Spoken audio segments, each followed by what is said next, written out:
அனைவருக்கும் வணக்கம். நாம் இன்று பார்க்க உள்ள காணொளி ஒரு மகானின் சமாதி இடிக்க சென்றவர்கள் அந்த குடும்பமே மிகப்பெரிய சோதனைக்கு ஆட்பட்டு மேலும் சில மணி நேரங்களிலே உயிரிழந்த ஒரு அதிர்ச்சிகர சம்பவத்தை தான் பார்க்கிறோம். ஆம், ஒரு மகானின் சன்னதியை இடிக்க சென்றவர்கள் அந்த குடும்பத்தை சேர்ந்த அனைவரும் பல சிக்கல்களில் மாட்டி பல பிரச்சனைகளில் மாற்றி மீள முடியாமல் தவித்த ஒரு பயங்கரம். அது மட்டும் இல்லாமல் கடப்பாறை எடுத்து சென்று அந்த மகானின் சன்னதியை இடிக்க சென்றவர்கள் ஒரு சில மணி நேரங்களிலே மர்மமான முறையில் இறந்து விட்ட சம்பவமும் மிக தீயாக பரவி கொண்டிருக்கிறது. அது மட்டும் இல்லாமல் தானாகவே அருகில் உள்ள மருத்துவமனையில் உள்ள அந்த படுக்கை அறைகள் தானாக பற்றி எரிந்த ஒரு பயங்கரமும் நடந்திருக்கிறது. அது மட்டும் இல்லாமல் அங்கு வந்து யாராவது அந்த மகானின் சன்னதியை எடுக்க முயற்சி செய்தால் அதே இடத்தில் இரத்த வாந்தி அல்லது மூக்கில் வருவதைக் கண்டு அஞ்சி நடுங்கி தற்போது உழுக்குகிறது இந்த சம்பவம். சரி, முதலில் இந்த சம்பவம் எங்கே நடந்தது, எப்போது நடந்தது என்பதை நாம் முதலில் பார்ப்பதற்கு முன்பாக யார் இந்த மகான் என்பதை பார்த்துவிடும். இவர் சுமார் 400 ஆண்டுகளுக்கு முன்பு மக்கா மதீனா என்ற இடத்திலிருந்து வந்தவர் தான் பாபா ஆவார். இந்த பாபா என்பவர் சென்னை அரசு ஸ்டான்லி மருத்துவமனை வளாகத்தை ஒட்டியவாறு அங்கே அவரை அடக்கம் செய்யப்பட்டிருக்கிறது. அந்த அடக்க ஸ்தலத்தம்தான் நீண்ட காலமாக அங்கே சிலர் சென்று வணங்கி வருவதுமாக இருந்தது. தற்போது அதே இடத்தில்தான் அந்த அரசு மருத்துவமனை, அதாவது ஸ்டான்லி மருத்துவமனை வளாகத்தில் தான் இந்த மகான் பாபாவின் அடக்கஸ்தலம், அதாவது ஜீவசமாதி இருக்கிறது. அப்போது கவர்னராக இருந்த ஸ்டான்லி என்பவர் அந்த மருத்துவமனையை சுற்றி வரும்போது, இது என்ன இங்கே ஒரு சமாதி இருக்கிறதே, இந்த சமாதியை நீக்குங்கள் என்று அவர் அறிக்கையை வெளியிட்டிருக்கார். அதன் பின்பு பலரும் சென்று அந்த ஜீவசமாதி அகற்றி விடலாம் என்ற முயற்சி செய்திருக்கிறார்கள். அப்போது அங்கே சென்றவுடன் ஒரு குடும்பமே நிலை குலைந்து பல்வேறு பிரச்சனை சந்தித்தது கண்டு சற்று தயங்கி உள்ளார்கள். அதன் பின்பு சில நாட்கள் பொறுத்து கடப்பாறை கொண்டு வந்து இந்த மகானின் சன்னதியை அப்புறப்படுத்தி விடலாம் என்று முயற்சி செய்துள்ளார்கள். அப்படி செய்யும்போது அவர்களுக்கு இரத்த வாந்தி எடுத்து பீதியை கிளப்பியுள்ளார்கள். அதன் பின்பு சிலர் மேலும் அதை விடாப்பிடியாக அதை அகற்றியே தீர வேண்டும் என்று ஒரு முயற்சியில் செய்யும்போது ஒரு சிலர் மரணம் அடைந்ததாக சொல்லப்படுகிறது.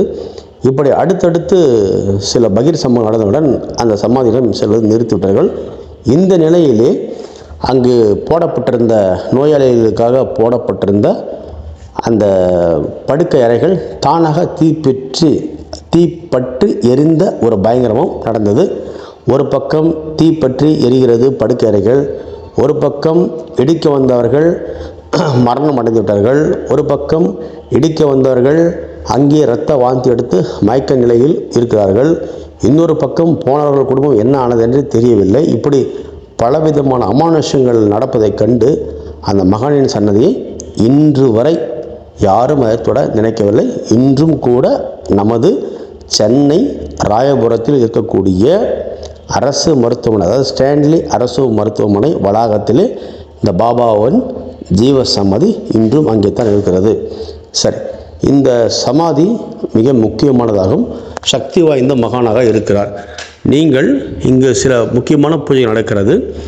தேங்காயை தலை மீது 11 முறை வைத்து கொண்டு சுற்றி வரும் வழக்கம் இருக்கிறது. எதற்காக என்றால், அப்படி சுற்றி வந்தால் உங்கள் மீது பேய் பிசாசு தீய சக்திகள் இருந்தால் உடனே அங்கே தானாகவே காண்பித்து கொடுத்துவிடும்.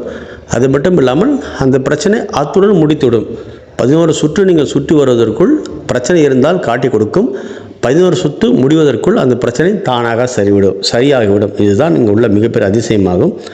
அது மட்டும் இல்லாமல் இங்கே பாபா சமாதி மீது ஒரு தேங்காயை வைக்கிறார்கள். அது 11 நாட்கள் வரை பாபாதி சமாதியிலே இருக்கும்.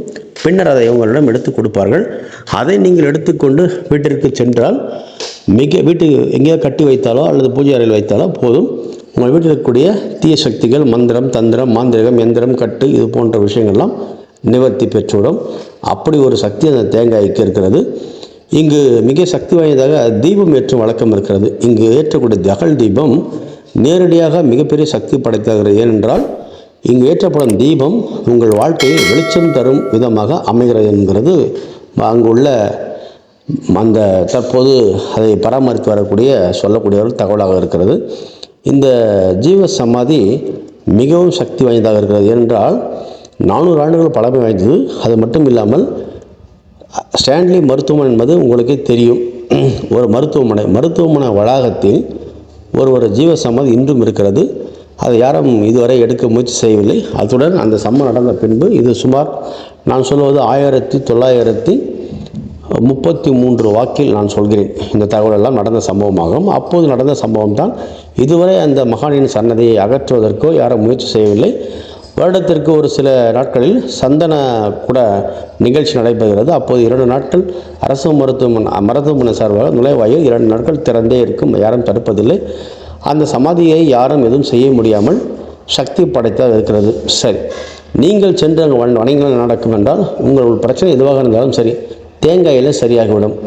பாபாவின் சமாதி மீது தேங்காய் வைத்து எடுத்து கொடுப்பார்கள். அந்த தேங்காயை உங்கள் வாழ்க்கைக்கு தேவையான அனைத்தும் கொடுத்துவிடும். அதிலே உங்கள் பிரச்சனைகள் அனைத்தும் நிவர்த்திடும். வேறு ஏதாவது மந்திரம், தந்திரம், சூழ்ச்சி போன்ற பிரச்சனைகள் இருந்தால் அதை நீங்கள் தலை மீது தேங்காய் வைத்து 11 முறை சுற்றி வந்தால் போதும். அதில் உங்கள் பிரச்சனைகள் சரியாகிவிடும்.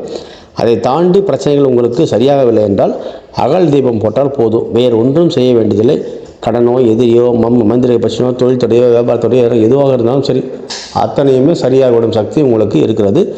இந்த மகான் சன்னதி மிக சக்தி படைத்தாக இருக்கிறது. இன்று வரை அதை யாரும் ஒன்றும் செய்ய முடியவில்லை என்றால் பார்த்து கொள்ளுங்கள். அங்கு ஒரு சத்தம் வரும்.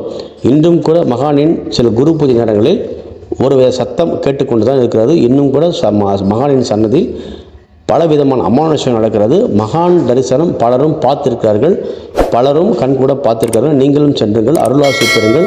மகானின் சன்னதியில் சென்று வேண்டிய வரங்களை பெற்று வாருங்கள். நன்றி.